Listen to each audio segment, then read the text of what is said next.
name's Grant Burris, and this is my 1971 Buick GS Stage 1.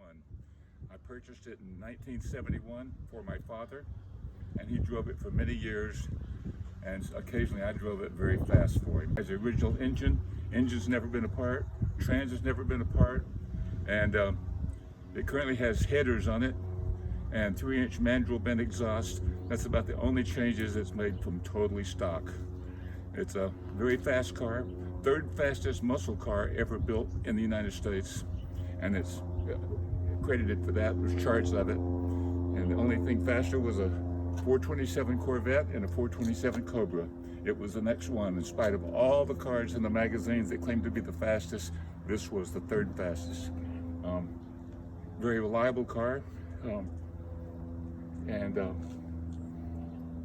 it has bucket seats. The center console has the BB transmission, which is the racing model of the 400 transmission.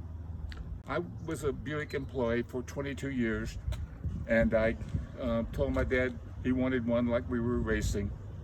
We were racing a 70 Stage 1 in the stock class, and he wanted one like we were racing, so I wrote down all the nomenclature from the fender where it says GS and everything on the fender and what he should look for. And so 2 weeks later he called me and he said, I found one of those cars with GS on the fender and everything, and I couldn't believe it. And I had no idea it was a Stage 1.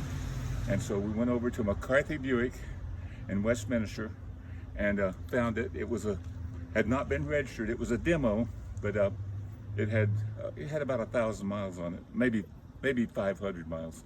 I've forgotten now. But it had not been registered. It was still a brand new car, and we made a deal on it and purchased it. And so he was happy with it. People couldn't believe he was driving this car because it was a Stage 1 Buick, and they just couldn't believe it. His family couldn't. What are you going to do with that car, you know? He said, well, if I want to go fast, I'll let Grant drive it. And we did that before. We drove fast. I was headed out on the freeway once, and he encouraged me to try it out. That's what he called it, try it out. And I ran it up to 120 miles an hour, backed off the throttle, and we were cruising at 120, and I said, look at the throttle pedal. And he goes, oh, you're not even on the floor. And I said, yeah, now feel this. And I slammed it to the floor, and you could feel it lay you back in the seat at 120. And he never forgot that, you know. He remembered that for the rest of his life. And upholstery is original, and all the trim is original. And the mileage is original? Mileage is original, and it's never been run back or anything like that. And so it's got the gauge package in it with a tachometer, and that was unusual too. And thank you very much. You're welcome. It's a pleasure. Be sure and take good care of it.